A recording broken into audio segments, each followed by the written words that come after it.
नमस्कार मित्रांनो. मोठमोठ्या मल्टीनॅशनल कंपन्या छोट्या छोट्या गोष्टींसाठी दुसऱ्या कंपन्यांबरोबर कसं कोलॅबरेशन करतात हे सर्वसामान्य व्यापाऱ्यांना शिकण्यासारखं आहे.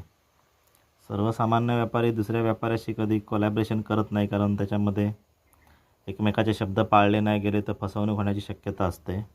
मोठ्या कंपन्यांचे करार असतात, परंतु असा प्रयत्न मात्र आपण नक्कीच करू शकतो. जसे आता मारुती कंपनीचं आणि टोयोटा कंपनीचं कोलॅबरेशन आहे, एकमेकाला गाड्या बनवून देतात.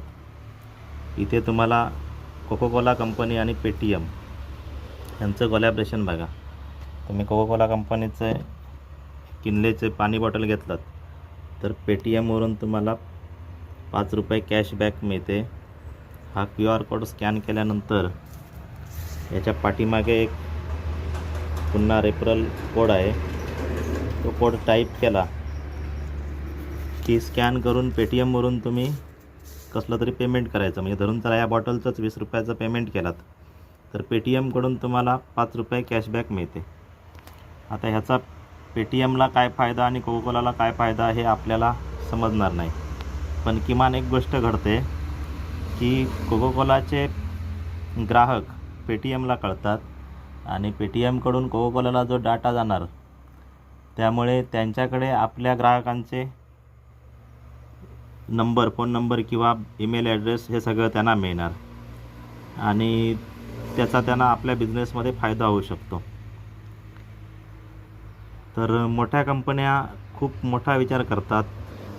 एक प्रकारचं रेफरल इन्कम देतात किंवा ॲफिलिएट जे इन्कम दिलं जातं त्याला आपण कमिशन म्हणून वाईट नजरेने बघतो, परंतु जगभरामध्ये हा मोठा ट्रेंड आहे. सर्वसामान्य व्यापाऱ्यांनीसुद्धा आपल्या व्यापारामध्ये अशा छोट्या मोठ्या गोष्टींचा विचार करायला हरकत नाही, प्रयोग म्हणून तरी करून बघायला हरकत नाही. सगळ्यांनाच सक्सेस मिळेल असं सांगता येत नाही, परंतु